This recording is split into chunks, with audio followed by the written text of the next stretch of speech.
Telecom industry is heading one way. I mean, if you look at basic examples, artificial intelligence is just gonna take us to the next level in terms of data consumption. Apple just came with the Vision Pro, which basically is a wearable. Now, at the moment, it's still bulky, it's still not utilizable, it's not gonna be adopted, but this is a prototype for a pair of glasses that can house your phone, that can house your computer, that can basically allow you to interact with people. So that's where we're going. And because we're going there, the data requirements are going to be massive. So our industry is just going to growth after growth after growth.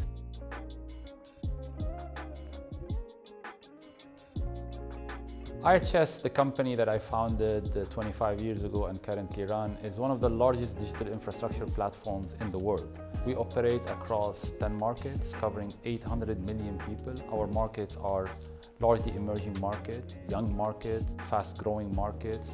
We own roughly 40,000 towers across those markets and tens of thousands of kilometers of fiber that covers roughly 8 million homes, and we provide connectivity to our customers. Our industry has several challenges, but the biggest, I would say, is somehow positive, negative. Because of the fast-growing nature of our industry, everyone wants to consume more data.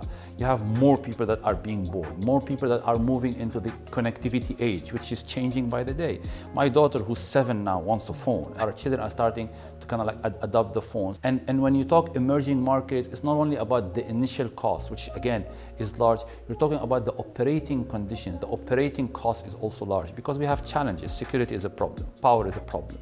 Governance is a problem. So you kind of like layer up all these challenges. So I would say funding and how do you organize the funding would be the biggest challenges, but there are ways around that.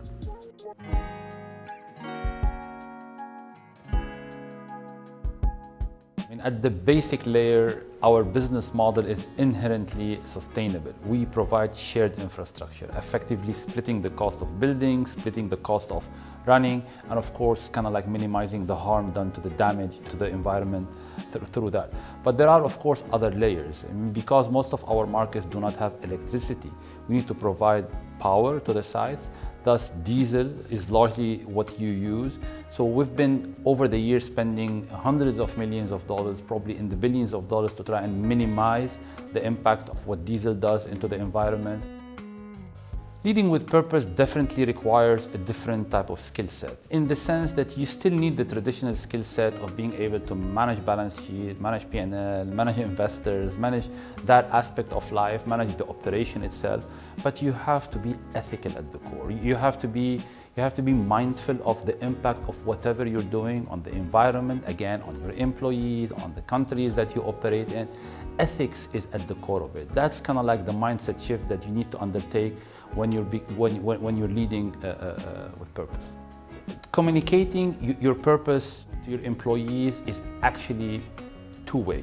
You need to listen and then you need to talk to them. You need to listen in the sense of what is important to them, especially that they belong to certain markets, especially that they do certain tasks. You need to understand their pain points, you need to understand their aspirations, you need to kind of like help gather their points of view. And then at the end of the day, you filter everything, you put it together, and then you communicate it back. But because it's somehow coming from there, or and their input was taken into account, it resonates. And then the communication becomes easy and becomes more technical.